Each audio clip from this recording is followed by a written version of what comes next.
नमस्कार दोस्तों, स्वागत है आपका आपके अपने YouTube चैनल लाइफ सक्सेस में। Make a dream came true with life success. तो जैसे कि हम भारतीय संविधान पढ़ रहे हैं, उसमें हम एम लक्ष्मीकांत की बुक को चैप्टर वाइज कर रहे हैं। तो आज हमारा चैप्टर नंबर 12 है, संसदीय व्यवस्था। तो आज के सेशन की शुरुआत करते हैं हम एक मोटिवेशनल कोट के साथ। आज का हमारा मोटिवेशनल कोट है, विश्वास वह शक्ति है जिससे उजड़ी हुई दुनिया में प्रकाश लाया जा सकता है। अगर आपको अपने ऊपर विश्वास है तब आप कुछ भी कर सकते हैं। आपके कितने भी कमजोर हैं तब भी आप अपने भविष्य को प्रकाशवान उज्जवल बना सकते हैं। चलिए आज के सेशन की शुरुआत करते हैं। सेशन आज हमारा चैप्टर 12 है, संसदीय व्यवस्था। देखिए, संसद किस चीज से बनती है, संसदीय व्यवस्था क्या है। संसद कहते हैं हम पार्लियामेंट को। पार्लियामेंट्री सिस्टम जो होता है, इसके अंदर हमारी एक एग्जीक्यूटिव होती है और एक जुडिशियल। दो तरह की लेजिस्लेटिव होती है, एक एग्जीक्यूटिव, एक जुडिशियल। एग्जीक्यूटिव जो होती है वो होती है कार्यपालिका। जुडिशियल जो होती है ये होती है न्यायपालिका। ठीक। अब एग्जीक्यूटिव जो काउंसिल होती है, इसमें भी दो भाग होते हैं, जिसे कहते हैं हम लोकसभा और राज्यसभा। ठीक। तो अगर हम संसद की बात करें तो संसद तीन चीजों से मिलकर बनती है। किससे संसद बनती है? लोकसभा, राज्यसभा और राष्ट्रपति से मिलकर। ठीक है, चलिए आज के सेशन की शुरुआत करते हैं। अब ये पार्लियामेंट्री सिस्टम जो है,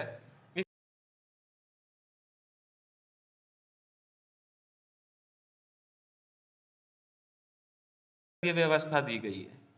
ठीक, अलग अलग संसदीय व्यवस्था दी गई है। अगर हम केंद्र सरकार की बात करें तो केंद्र सरकार में आर्टिकल 74 और 75 में केंद्रीय व्यवस्था उपलब्ध है। वहीं अगर हम राज्य सरकार की बात करें तो राज्य सरकार में 163 और 164 में संसदीय व्यवस्था की बात की गई है। ठीक। लेकिन आधुनिक जो लोकतंत्र सरकारें हैं वो कार्यपालिका और विधायिका अंगों के मध्य जो उनके संबंध हैं उनके आधार पर राष्ट्रपति में वर्गीकृत होती हैं। ये जो भी हमारी आधुनिक लोकतांत्रिक सरकारें होती हैं, कार्यपालिका और विधायिका, ये दोनों कहाँ पर जाकर वर्गीकृत होती हैं? कहाँ से? राष्ट्रपति के द्वारा। ठीक। सरकार की संघीय व्यवस्था वह व्यवस्था है जिसमें कार्यपालिका अपनी नीतियों एवं कार्यों के लिए विधायिका के प्रति उत्तरदायी होती है। देखिए, संघ सरकार की संसदीय व्यवस्था क्या होती है, ये कई बार क्वेश्चन पूछा जाता है। तो संसदीय व्यवस्था जो है वह व्यवस्था है जिसमें कार्यपालिका अपनी नीति कार्यों के लिए किसके प्रति उत्तरदायी होगी? विधायिका के प्रति उत्तरदायी होगी। ठीक। अगर हम दूसरी ओर देखें, अगर राष्ट्रपति शासन की बात करें हम, तो राष्ट्रपति शासन में क्या होता है?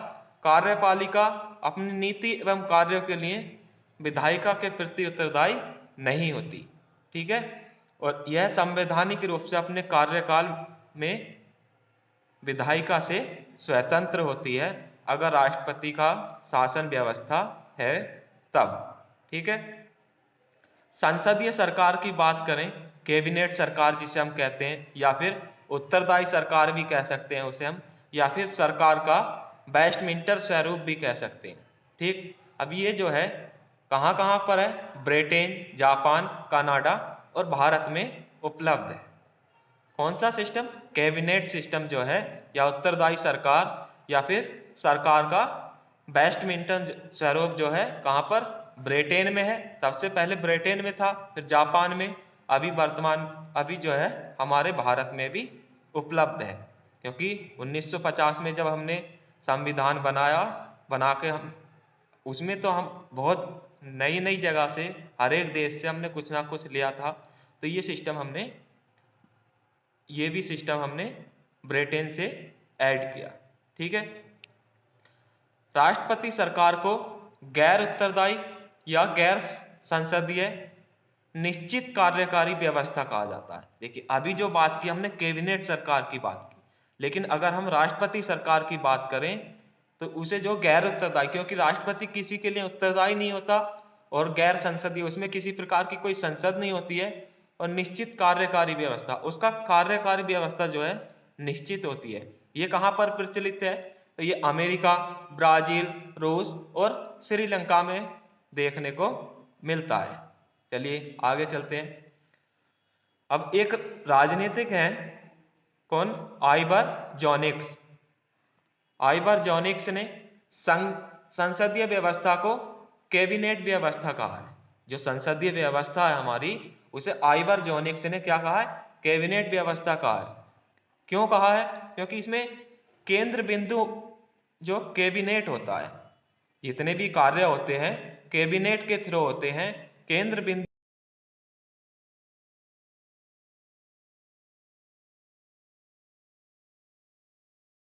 है, और कैबिनेट वास्तविक कार्यकारिणी जो होता है वो संसद के प्रति उत्तरदायी होता है। मतलब कैबिनेट का जो मुखिया होगा वो संसद के प्रति उत्तरदायी होता है। ठीक, इनका कार्यकाल कब तक चलता है? तो जब तक कि संसद का विश्वास प्राप्त होने तब तक कि इनका कार्यकाल चलता रहता है। ठीक है, अब बात करें कार्यकारिणी परिषद का अध्यक्ष कौन होता है, तो ये होता है पीएम। ठीक, प्राइम मिनिस्टर। ठीक है, इनका कार्यकाल कब तक चलता रहेगा? वैसे तो 5 वर्ष होता ही है निश्चित, लेकिन जब तक इनमें संसद का विश्वास ये कायम रखेंगे तब तक इनकी सरकार चलती रहती है। ठीक, और संसदीय व्यवस्था प्रादुर्भाव करने वाली ब्रिटिश संसद के उद्भव के उपरांत इसे सरकार का वेस्टमिंस्टर मॉडल कहा गया था। कब कहा गया था? जब ब्रिटिश संसद से इसे उद्भव कर लिया गया भारत में, तब सरकार का वेस्टमिंस्टर कहा गया इसे। ठीक है, ये हमने क्यों अपनाई ये प्रणाली? क्योंकि हम ब्रिटेन की सरकार से पहले से अवगत थे, क्योंकि वो हमारे यहाँ पर राज कर रहे थे, तो उनकी व्यवस्था हमें अच्छी लगी। उनके अधिकारियों का जो एक तरीके से ऑर्डर देना, एक दूसरे के प्रति उत्तरदायी होना, वो चीज अच्छी लगी, इसीलिए हमने कैबिनेट व्यवस्था को अपनाया। ठीक है, पुराने समय में ब्रिटिश संविधान राजनीतिक विशेषज्ञों ने प्रधानमंत्री को कैबिनेट के संदर्भ में समानता के बीच कहा। मतलब प्रधानमंत्री जो है कैबिनेट में समानता के बीच प्रथम होता है। ठीक, ये कहा था। और हाल ही में प्रधानमंत्री की शक्तियां और स्थिति कैबिनेट में बढ़ा दी गई है। पहले जो है कैबिनेट और प्रधानमंत्री समान था, लेकिन अब वर्तमान में देखा जाए तो प्रधानमंत्री की शक्तियां जो है बढ़ा दी गई हैं।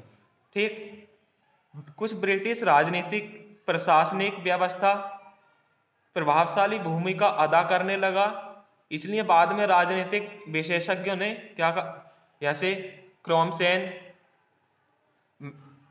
मैकिन्टॉश और अन्य विद्वान थे कुछ, उन्होंने प्रधानमंत्री शासित सरकार कहने लगे। क्योंकि प्रधानमंत्री की जब ज्यादा शक्तियां हो गई, तो जैसे क्रॉसमैन है, मैकिन्टॉश हैं, ऐसे जो विद्वान थे, इन्होंने इसे क्या कह दिया? प्रधानमंत्री शासित सरकार कह दिया, प्रधानमंत्री के शासन की सरकार। ठीक, और यही स्थिति वर्तमान में भारत में भी लागू होती है। आप देखते हैं राष्ट्रपति होता है, उपराष्ट्रपति होता है, कोई भी हो, सबसे ज्यादा पावर किस में होती है? प्रधानमंत्री में। प्रधानमंत्री के ही थ्रू सारे कार्य होते हैं। ठीक है, अब संसदीय व्यवस्था सरकार की जो विशेषताएं हैं उनके बारे में हम चर्चा कर लेते हैं, क्या विशेषताएं होती हैं। तो पहली विशेषता है जैसे हमारी नामिक एवं वास्तविक कार्यपालिका होती है।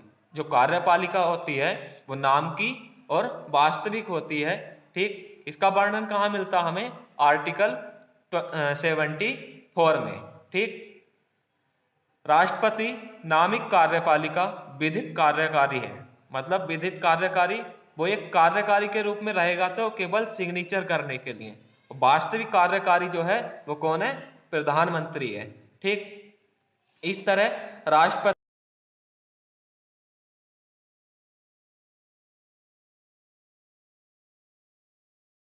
अब देखिए यहाँ राज्य की बात की गई है, तो ये राज्य जो है किसी एक विशेष राज्य के लिए नहीं है, ये पूरे देश के लिए वर्ड यूज हुआ है। ठीक है, तो आर्टिकल 74 में प्रधानमंत्री के नेतृत्व में मंत्री परिषद की व्यवस्था होती है, जो राष्ट्रपति को कार्य संपन्न करने में परामर्श देगी। जितने भी कार्य होंगे उनके बारे में परामर्श किसे देगी? राष्ट्रपति को। कौन? कैबिनेट। कौन गठित करेगा उसे? प्रधानमंत्री। ठीक, उसके परामर्श को मानने के लिए राष्ट्रपति बाध्य होगा। जो कैबिनेट जो भी अपना प्रस्ताव देंगी उनके परामर्श को मानने के लिए राष्ट्रपति जो है बाध्य है कि माननी ही पड़ेगी। ठीक है, फिर दूसरी व्यवस्था है बहुमत प्राप्त दल का शासक। ठीक, अब जैसे कोई भी राजनीतिक दल है वो बहुमत से सीटें प्राप्त होती हैं, उनकी सरकार बनती है। ठीक, तो उस दल के नेता को ही राष्ट्रपति द्वारा प्रधानमंत्री नियुक्त किया जाता है। ठीक, अन्य मंत्रियों की नियुक्तियां राष्ट्रपति प्रधानमंत्री के परामर्श से देता है। ठीक, जब किसी एक दल को बहुमत प्राप्त नहीं होता है तो दलों के गठबंधन को राष्ट्रपति सरकार बनाने के लिए आमंत्रित करता है। देखिए जैसे अभी तो दो पंचवर्षीय से हमारे यहाँ पर मतलब पिछले 10 साल से बहुमत से सरकार बन रही है बीजेपी की, लेकिन उससे पहले जैसे अगर कोई सरकार बहुमत से नहीं बनती है, कई दल जीत गए तो उनको गठबंधन करके सरकार बनाने के लिए राष्ट्रपति आमंत्रित करता है। ठीक है, चलिए आगे देखते हैं। सामूहिक उत्तरदायित्व सरकार। सामूहिक उत्तरदायी कैसे होती है? यह संसदीय सरकार का विशिष्ट सिद्धांत है एक तरीके से। ठीक, मंत्रियों का संसद के प्रति सामूहिक उत्तरदायित्व होता है, विशेषकर लोकसभा के प्रति गठबंधन। ठीक, अनुच्छेद किसमें? 75 में यह बात कही गई है कि मंत्री जितने भी होंगे वो सामूहिक समूह में उत्तरदायी होते हैं। ठीक है, और लोकसभा में गठबंधन में भी वो जो है एक टीम के रूप में काम करते हैं। ठीक, सामूहिक उत्तरदायित्व का सिद्धांत इस रूप में प्रभावी होता है कि लोकसभा प्रधानमंत्री के नेतृत्व वाली मंत्री परिषद को अविश्वास प्रस्ताव पारित कर हटा सकती है। अगर किसी तरीके से जो बहुमत गठबंधन की सरकार है और वो एक टीम के रूप में कार्य नहीं कर रहे हैं, तो विपक्ष जो होता है या प्रधानमंत्री के नेतृत्व वाली जो सरकार मंत्री परिषद है उसके प्रति अविश्वास प्रस्ताव पारित करके हटाया जा सकता है। अभी अविश्वास प्रस्ताव जो है विपक्ष का नेता या फिर कोई बाह्य दल पारित करता है। ठीक है, सामान्यतः मंत्री परिषद के एक ही राजनीतिक दल से संबंधित होते हैं। राजनीतिक एक रूपता देखें तो सभी जो है मंत्री परिषद होते हैं वो एक ही दल से होते हैं। ठीक, इस तरह उनकी समान राजनीतिक विचारधारा होती है। जब एक ही दल से होंगे तो वो कोई भी फैसला लेंगे वो समान फैसला लेंगे। ठीक है, गठबंधन सरकार के मामले में मंत्री सर्वसम्मति के प्रति बाध्य होते हैं, मतलब उनकी जो है एक जैसा मत नहीं होता अगर गठबंधन की सरकार होती है तो। ठीक, दोहरी सदस्यता की बात करें, नेक्स्ट विशेषता है दोहरी सदस्यता।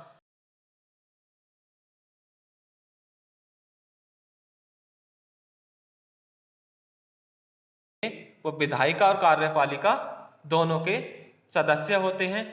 अब इस संविधान ऐसी व्यवस्था करता है कि यदि कोई भी व्यक्ति जो संसद का सदस्य नहीं है और मंत्री बन जाता है तो उसे कितने 6 माह के अंदर किसी भी सदन की सदस्यता लेनी पड़ती है, राज्यसभा की या लोकसभा की। अगर वो ऐसा नहीं करता है तब उसे अपना पद त्यागना पड़ता है। ऐसा नहीं है कि आप अगर इलेक्शन जीत गए, आपको मंत्री परिषद पद मिल गया और आप ना ही राज्यसभा के सदस्य हैं ना ही लोकसभा के, तब आप क्या करेंगे? आपको 6 महीने तक पद पे रखा जाएगा। 6 महीने के अंदर आपको कोई सी भी एक लोकसभा से या राज्यसभा से सदस्यता ग्रहण करनी पड़ेगी। अगर आप सदस्यता ग्रहण कर लेते हैं तो अपने पद पर बने रहेंगे, और ग्रहण नहीं करते हैं तो आपको पद से हटा दिया जाएगा। ठीक, चलिए चलते हैं नेक्स्ट। प्रधानमंत्री का नेतृत्व होता है। ठीक, अब नेतृत्व कैसे होता है, क्योंकि मुखिया है वो, तो उसका नेतृत्व होता ही है। मंत्रिपरिषद का, संसद का और सत्तारूढ़ दल का नेता होता है कौन? प्रधानमंत्री, क्योंकि सभी लोग उसे चुनते हैं तभी तो प्रधानमंत्री बनता है। ठीक, इन क्षमताओं में वह सरकार के संचालन के एक महत्वपूर्ण एवं अहम भूमिका का निर्वहन करता है। ठीक, संचालन और महत्वपूर्ण भूमिकाएं जो निभाता है कौन? प्रधानमंत्री निभाता है। और प्रधानमंत्री कौन होता है? मंत्रिपरिषद का, संसद का और सत्तारूढ़ दल। सत्तारूढ़ दल मतलब जिसकी सरकार है उसका नेता होता है। ठीक, फिर निचले सदन का विघटन होता, इसमें विशेषता है, जो निचला सदन होता हमारा कौन सा? लोकसभा। ठीक, प्रधानमंत्री की सिफारिश के बाद राष्ट्रपति इसे कभी भी विघटन कर सकता है। ठीक, दूसरे शब्दों में अगर हम बात करें, प्रधानमंत्री मंत्रिपरिषद का कार्यकाल जब पूर्ण हो जाता है तो राष्ट्रपति लोकसभा को विघटन की सिफारिश कर सकता है। ठीक है, संसदीय व्यवस्था में कार्यकारिणी को कार्यपालिका का विघटन करने का अधिकार है। संसदीय व्यवस्था जो दी गई है उसको भंग करने का अधिकार है किसे? कार्यपालिका का विघटन करने का अधिकार किसे है? राष्ट्रपति को। ठीक, गोपनीयता होती है इसमें। नेक्स्ट विशेषता, मंत्री जो जितने भी मंत्री होते हैं वो गोपनीयता के सिद्धांत पर कार्य करते हैं। ऐसा नहीं है कि आप कुछ कार्य कर रहे हो तो विपक्ष को बता दोगे, या कोई भी शपथ ग्रहण करते हो तो किसी को बताओगे। गोपनीयता से शपथ ग्रहण की जाती है। ठीक, ये कई बार पूछा भी गया कि मंत्रियों को किस तरह की शपथ दिलवाते हैं? कौन दिलवाता है? राष्ट्रपति, या फिर राष्ट्रपति के द्वारा नामित कोई व्यक्ति। कैसी शपथ होती है? गोपनीयता की। ठीक है, अब राष्ट्रपति शासन की बात कर लेते हैं। राष्ट्रपति शासन व्यवस्था की विशेषता होती है, ये भी हमारे पार्लियामेंट्री सिस्टम में ही है। ठीक, भारतीय संविधान के विपरीत अमेरिकी संविधान सरकार में राष्ट्रपति शासन की व्यवस्था है। ठीक, जैसा भारतीय संविधान में है उसके विपरीत अमेरिका का जो संविधान है वहां पर राष्ट्रपति के शासन की व्यवस्था, क्योंकि राष्ट्रपति शासन करता है वहां पर। ठीक, अमेरिकी राष्ट्रपति शासन व्यवस्था वाली सरकार की अनेक विशेषताएं हैं। वो कैसे? अमेरिकी राष्ट्रपति राज्य व सरकार दोनों का मुखिया होता है, चाहे वो राज्य सरकार हो चाहे वो केंद्र सरकार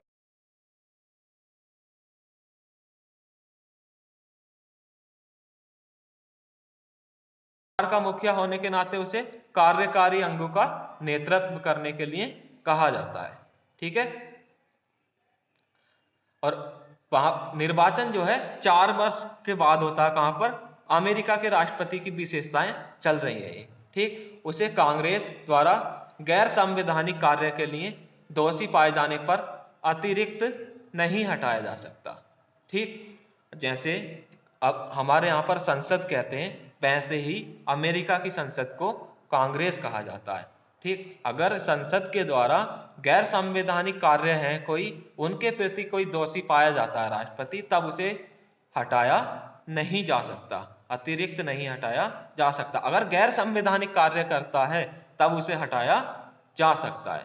ठीक, राष्ट्रपति कैबिनेट या छोटी इकाई किस कहते हैं वहां पर? किचन कैबिनेट को। ठीक, यह केवल एक परामर्शी इकाई होती है। ठीक, इसमें गैर निर्वाचित विभागीय सचिव होते हैं। इसका चयन नियुक्ति राष्ट्रपति द्वारा होती है। ये केवल उसके प्रति उत्तरदायी होते हैं, उसी के प्रति किसी भी समय इन्हें हटाया जा सकता है। मतलब जो किचन कैबिनेट होती है वहां पर ये एक परामर्शी है। ठीक, कि अपनी मर्जी के अनुसार जिसे मर्जी उसे चुन लिया, और जब आपको अच्छा लगा तब हटा दिया, जब आपको अच्छा लगा तब चुन लिया। ठीक है, चलिए आगे देखते हैं। राष्ट्रपति और उसके राष्ट्रपति और उसके सचिव अपने कार्यों के लिए कांग्रेस के प्रति उत्तरदायी नहीं होते। जैसा हमारे यहाँ पर कार्यपालिका किसके प्रति उत्तरदायी थी, विधायिका के प्रति उत्तरदायी थी, वैसे जो है राष्ट्रपति या फिर उसके सचिव अमेरिका में कांग्रेस या संसद के प्रति उत्तरदायी नहीं होते। वे न तो कांग्रेस की सदस्य ग्रहण करते हैं और ना ही सत्र में भाग लेते हैं। कौन, सचिव जो होते हैं राष्ट्रपति के, वो ना ही कांग्रेस की सदस्यता ग्रहण करते हैं और ना ही उसमें भाग लेते हैं। लेकिन हमारे यहाँ पर अगर संसद की सदस्यता नहीं है किसी भी दल की, तब वो 6 महीने तक ही पद पे रह सकता है, अन्यथा उसे हटा दिया जाता है। ठीक, अब हमारे यहां पर क्या है, राष्ट्रपति निचले सदन को विघटन कर सकता है। निचला सदन कौन सा है, लोकसभा। लेकिन अमेरिका में राष्ट्रपति हाउस ऑफ रिप्रेजेंटेटिव का विघटन नहीं कर सकता। हाउस ऑफ रिप्रेजेंटेटिव जो होता है वो कांग्रेस का निचला सदन होता है, मतलब संसद का निचला सदन होता है। ठीक, कहां पर, अमेरिका में। शक्तियों के विभाजन का सिद्धांत अमेरिकी राष्ट्रपति शासन व्यवस्था पर आधार है। जितनी भी शक्तियां होती हैं उसका जो विभाजन कैसे करना है वो राष्ट्रपति के ऊपर है। ठीक, सरकार की विधायी, कार्यकारी और न्यायपालिक शक्तियों को सरकार की स्वतंत्र इकाइयों में विभाजित और विस्तृत किया गया है। ठीक है, तो अब तक हमने देखा राष्ट्रपति शासन, अमेरिका का राष्ट्रपति शासन भी देख लिया और हमारे यहाँ की संसदीय व्यवस्था देख ली। अब संसदीय व्यवस्था के क्या गुण हैं उनके बारे में देख लेते हैं हम। विधायिका और कार्यपालिका के मध्य सामंजस्य, मतलब एक दूसरे के बीच कैसे संबंध है। ठीक, तो संसदीय व्यवस्था का सबसे बड़ा लाभ जो होता है वो क्या होता है कि एक दूसरे के लिए सहयोग देते हैं। ये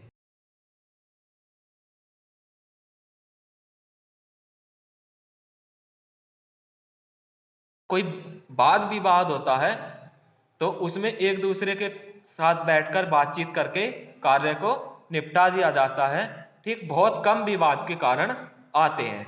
ठीक है, किसमें, संसदीय व्यवस्था में। दूसरी बात, उत्तरदायी सरकार होती है। अपनी प्रकृति के अनुसार संसदीय व्यवस्था में उत्तरदायी सरकार का गठन होता है। मंत्री अपने मूल कार्याधिकारी कार्यों के लिए संसद के प्रति उत्तरदायी होते हैं। अब कोई भी व्यक्ति है वो एक दूसरे के प्रति उत्तरदायी होते हैं। संसद मंत्रियों पर विभिन्न तरीकों से जो है उत्तरदायी का कार्यकाल करती है, जैसे प्रश्नकाल होता है, चर्चा चलती है, स्थगन प्रस्ताव, अविश्वास प्रस्ताव आदि के माध्यम से नियंत्रण किया जाता है। ठीक, ये सब वो तरीके हैं जिनके प्रति उत्तरदायी सरकार का सामंजस्य बना रहता है। ठीक है, निरंकुशता का प्रतिषेध होता है, एक दूसरे के प्रति निराशावादी नहीं आती। क्यों, क्योंकि कार्यकारी संसद के प्रति उत्तरदायी होती है और अगर कोई उत्तर नहीं दे रहा है तो उसे अविश्वास प्रस्ताव के माध्यम से हटाया जा सकता है। ठीक, फिर वैकल्पिक सरकार की व्यवस्था होती है। एक गुण यह भी है संसदीय व्यवस्था का। वैकल्पिक कैसे, सत्तारूढ़ दल जो होता है अगर वो बहुमत खो देता है तो विपक्षी दल को जो है अपनी सरकार बनाने के लिए आमंत्रित किया जाता है। जैसे कि अभी मध्य प्रदेश में हुआ था, वहां पर जो सत्ता में थी सरकार कांग्रेस की, उन्होंने अपनी सदस्य बहुमत खो दिया। फिर जो है बीजेपी वालों को वहां पर सरकार के लिए आमंत्रित किया गया और उन्होंने सरकार बना ली। ठीक, और इसी बात पे कौन, डॉक्टर जेनिंग्स कहते हैं क्या, विपक्ष का नेता वैकल्पिक प्रधानमंत्री है। ठीक, हमारे यहां पर विपक्ष का नेता वैकल्पिक प्रधानमंत्री होता है। ठीक है, संसदीय व्यवस्था में कार्यपालिका लोगों के समूह से गठित होती है, जैसे मंत्री लोगों के पर प्रतिनिधि होते हैं। ठीक, इस प्रकार संभव है कि सरकार के सभी वर्गों क्षेत्रों को प्रतिनिधि होता है। प्रधानमंत्री मंत्रियों का चयन इस समय पर इस बात को ध्यान कर ही करते हैं। ठीक है, अब संसदीय व्यवस्था के कुछ दोष हैं, उसके बारे में देख लेते हैं। जैसे गुण होंगे, लाभ हैं, हानि भी होंगी, गुण हैं तो दोष भी होंगे। अस्थिर सरकार होती है ये, ठीक। क्या क्या क्या दोष हैं? अस्थिर सरकार जैसे, ठीक। अस्थिर सरकार कैसे? संसदीय व्यवस्था की कोई भी स्थायी गारंटी नहीं है कि वो कार्यकाल पूरा करेगी या नहीं करेगी, ठीक। मंत्री बहुमत की दया पर इस बात के लिए निर्भर होते हैं अपने कार्यकाल को नियमित रख सके। एक अविश्वास प्रस्ताव पारित करके या राजनीतिक दल परिवर्तन करके बहुमत गठन सरकार को अस्थिर किया जा सकता है, ठीक।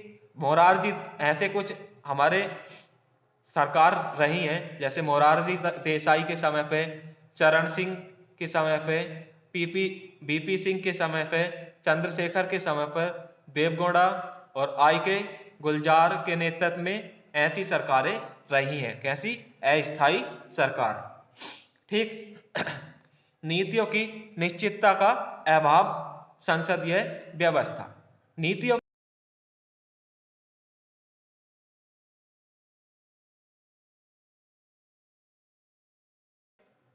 मोरारजी देसाई की सरकार थी, ठीक, नेतृत्व वाली जनता सरकार थी। पूर्व में उससे पहले किसकी थी? कांग्रेस की सरकार थी। उन्होंने नीतियों को पलट के और तब सरकार बनाई थी। सत्ता में वापस आए थे कब? 1980 में। तो इस तरीके से कुछ नीतियों का भी अभाव है हमारे यहाँ पर, ठीक है। मंत्रिमंडल की निरंकुशता, अगर सत्तारूढ़ पार्टी को संसद में पूर्ण बहुमत प्राप्त होता है तो कैबिनेट निरंकुश होता है। वहीं अगर पूर्ण बहुमत प्राप्त ना हो तो कैबिनेट निरंकुश नहीं होता। उसमें क्या तानाशाही दिखाई जाती है, ठीक। जैसे राजीव गांधी और इंदिरा गांधी के काल में हुआ था। एक दूसरे के ने जो है, दोनों ने ही, इंदिरा गांधी ने भी और राजीव गांधी ने भी तानाशाही दिखाई थी प्रधानमंत्री के पद पर रहकर, ठीक। और एक ब्रिटिश प्रधानमंत्री रेमसे मूर भी हैं जिन्होंने तानाशाही की शिकायत करते हैं इस चीज में, ठीक। उसके बाद शक्ति पृथक्करण के विरुद्ध है, शक्तियों के बंटवारे में। क्यों? क्योंकि कैबिनेट, विधायिका और कार्यपालिका दोनों का नेता कौन होता है? प्रधानमंत्री, ठीक। जैसा कि अब एक राजनीतिक है वेगहॉट, वो उल्लेख करते हैं क्या? कैबिनेट कार्यपालिका एवं विधायिका को जोड़ने में हाइफन जैसी भूमिका निभाती है जो दोनों को जोड़ने के लिए बाध्य है। कैबिनेट जो है वो कार्यपालिका और विधायिका को जोड़ने के लिए एक हाइफन की जो है सदस्य भूमिका निभाती है, ठीक। हाइफन की भूमिका निभाती है। जैसे हम लिखते हैं ना, साथ साथ बीच में हाइफन लगाते हैं, इस तरीके से भूमिका निभाती है। और पूरी तरह जो सरकार की पूरी व्यवस्था या शक्तियां जो विभाजित होती हैं, वो जितने भी सिद्धांत होते हैं वो एक दूसरे के खिलाफ होते हैं, जो शक्तियों का मेल नहीं खाते। कुछ जगह पर शक्तियों का मेल खाते हैं। इसलिए यहां पर शक्ति पृथक्करण का भी विरुद्ध है ये, ठीक। और कुछ अकुशल व्यक्तियों द्वारा सरकार का संचालन, ठीक। ऐसे समय भी कुछ आते हैं कि अकुशल व्यक्ति होता है, उसे ही सरकार का संचालन करने के लिए दे दिया जाता है, ठीक। जैसे संसदीय व्यवस्था प्रशासनिक कुशल से परिचालित नहीं होती, क्योंकि मंत्री जो होते हैं वो किसी को भी अपना नेता बनाकर आगे कर देते हैं। तो वहां पर क्या होता है कि अकुशल व्यक्ति चुना जाता है, जिससे सरकार का सामंजस्य नहीं बना रहता लोगों के प्रति, ठीक है। अब संसदीय व्यवस्था को स्वीकार्यता के कारण क्या, क्यों स्वीकार की गई संसदीय व्यवस्था, ठीक। हमने राष्ट्रपति व्यवस्था क्यों नहीं ली, संसदीय व्यवस्था क्यों ली, उसके बारे में भी कुछ तर्क हैं, उन्हें देख लेते हैं। संविधान सभा में अमेरिकी राष्ट्रपति व्यवस्था के पक्ष में एक मत उभरा, ठीक। लेकिन इसके जनकों ने ब्रिटिश संसद को निम्नलिखित कारणों से प्रमुखता दी। मतलब राष्ट्रपति शासन के लिए एक मत तो उभरा था, लेकिन जो हमारे ब्रिटिश संसदीय व्यवस्था को जो प्रमुखता जो दी गई वो क्यों दी गई उसके बारे में बात करते हैं। जैसे व्यवस्था से निकटता, क्योंकि इस व्यवस्था से हम पहले से परिचित थे, इसलिए इस व्यवस्था को अपनाया। ठीक, इसी बात पर के.एम. मुंशी ने अपना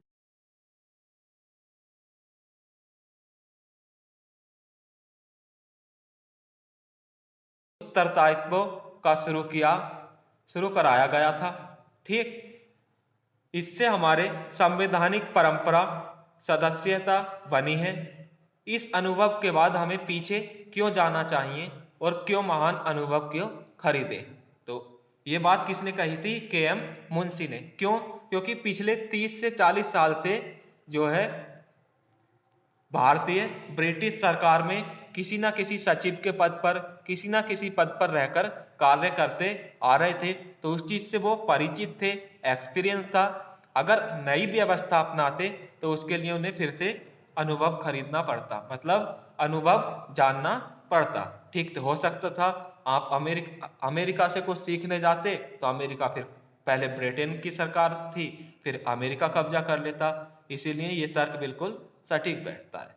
ठीक, अब संसदीय व्यवस्था की हम राष्ट्रपति शासन से जो है तुलना करेंगे, कुछ इनकी विशेषताएं हैं उनके देख लेते हैं। संसदीय व्यवस्था में क्या होता है? दोहरी कार्यकारिणी होती है, राष्ट्रपति में एकल होती है।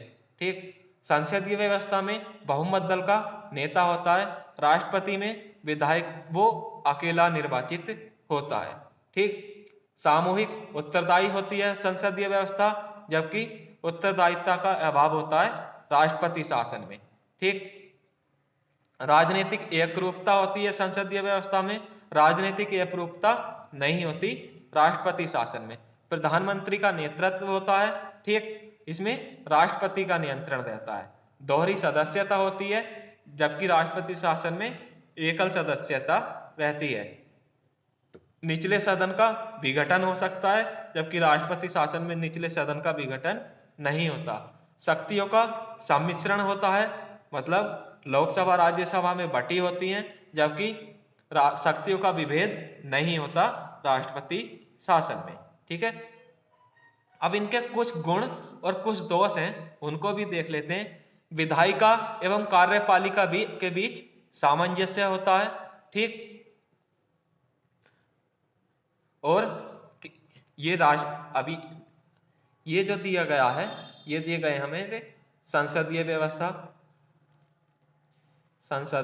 व्यवस्था और ये दिया गया हमारा राष्ट्रपति शासन। ठीक, अब इनके क्या क्या गुण क्या क्या दोष हैं उनके बारे में देख लेते हैं। विधायिका कार्यपालिका के बीच सामंजस्य है, और दोष ये है कि इन दोनों के बीच टकराव भी है। उत्तरदायी सरकार जबकि गैर उत्तरदायी सरकार भी होती है। ठीक, निरंकुशता पर रोक जबकि गैर उत्तरदायी नेतृत्व की संभावना होती है। व्यापक प्रतिनिधि होते हैं और सीमित प्रतिनिधि होते हैं। ठीक, किसमें? राष्ट्रपति शासन में। अब संसदीय व्यवस्था के क्या दोष है? अस्थायी सरकार है, नीतियों का निश्चितता नहीं है, शक्तियों का विभाजन के विरुद्ध है, अकुशल राष्ट्रपति व्यक्तियों द्वारा सरकार का संचालन होता है। वहीं अगर हम राष्ट्रपति शासन के गुण देखें तो स्थायी सरकार होती है, नीतियों में निश्चितता होती है, शक्तियों के विभाजन पर आधारित होता है और विशेषज्ञों द्वारा सरकार होती है। ठीक, उत्तरदायित्व को अधिक वरीयता दी गई। क्यों? इस पर जो है डॉक्टर बी.आर. अम्बेडकर ने संविधान सभा में इसको इस ओर इशारा किया कि एक लोकतांत्रिक कार्यकारिणी को दो शर्तों से आवश्यक संतुलन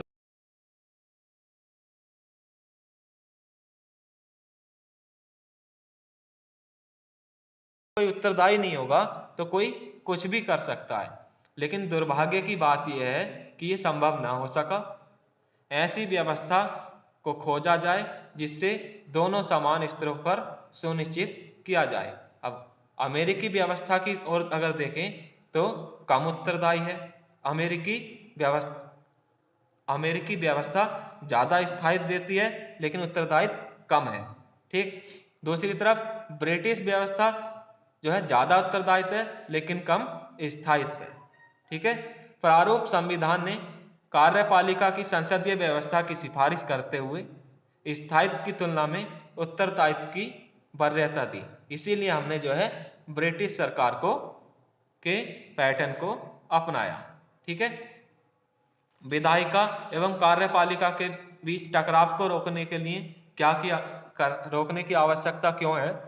क्योंकि संविधान निर्माता ये चाहते थे कि विधायिका और कार्यपालिका के बीच टकराव को नकार दिया जाए और अमेरिका की राष्ट्रपति प्रणाली अपनानी जाए। ठीक। और उन्होंने ये भी सोचा कि लोकतांत्रिक सरकार है, ठीक, इन दो घटकों के बीच संघर्ष होगा, स्थायी खतरे और को वाहन नहीं किया जाएगा। ठीक। क्यों चाहते थे वो ऐसा? क्योंकि एक ऐसी सरकार बने जो देश के चहुमुखी विकास के लिए अनुकूल हो। ठीक है। अब भारतीय समाज की प्रकृति देख लेते हैं। तो भारत विश्व में सर्वाधिक मिश्रित राज्य एवं सर्वाधिक जटिल समाज वाला है। क्यों है मिश्रित राज्य? क्योंकि हमारे यहाँ पर अनेक अनेक धर्मों के लोग निवास करते हैं, अलग अलग संस्कृति के लोग भी निवास करते हैं। जटिल क्यों है? जटिल क्यों है? क्योंकि एक दूसरे के प्रति कुछ कट्टरवादिता भी है।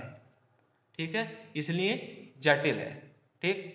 संसदीय व्यवस्था को जारी रखना चाहिए, राष्ट्रपति व्यवस्था के परिवर्तन कर दिया जाना चाहिए। इस बात को लेकर 1970 में बहस और विवाद हुए थे। ठीक। और इस मामले को निपटाने के लिए स्वर्ण सिंह समिति गठित की गई थी 1975 में कांग्रेस सरकार के द्वारा। ठीक। समिति का क्या मत था कि संसदीय व्यवस्था अच्छा कर रही है, इस तरह इसकी कोई जरूरत नहीं है कि राष्ट्रपति शासन व्यवस्था को परिवर्तित किया जाए। ठीक है। भारतीय और ब्रिटिश मॉडल जो है उसमें क्या अंतर है वो देख लेते हैं। ठीक। भारतीय जबकि लिया ब्रिटेन से ही गया, लेकिन कुछ तो अंतर होगा, उसके बारे में देख लेते हैं।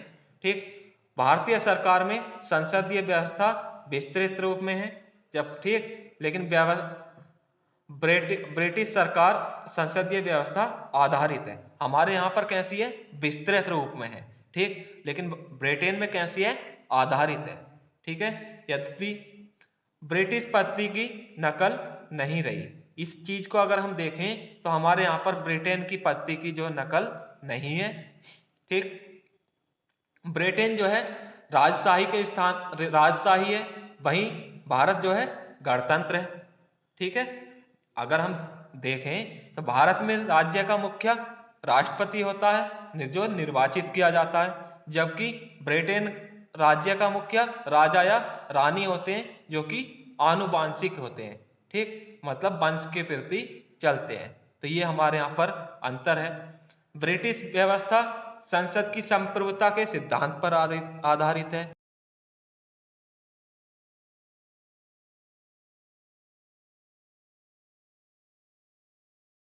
संघीय व्यवस्था और न्यायिक समीक्षा और मूल अधिकार उपलब्ध हैं। ठीक है। लेकिन ब्रिटेन में जो है, जो राजा ने कह दिया सो कह दिया, वही होगा, वही कानून बन गया हाथों हाथ। ठीक। लेकिन भारत में ऐसा नहीं है।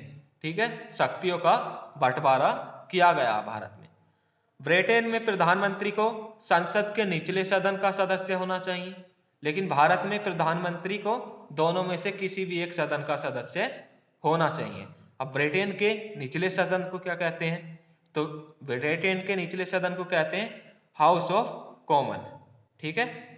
चलिए आगे देखते हैं।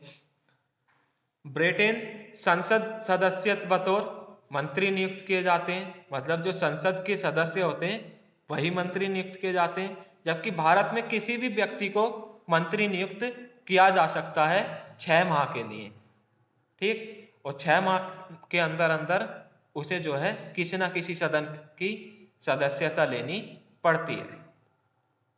अब ब्रिटेन में मंत्रियों की कानूनी जिम्मेदारी होती है, जबकि भारत में ऐसी कोई व्यवस्था नहीं है।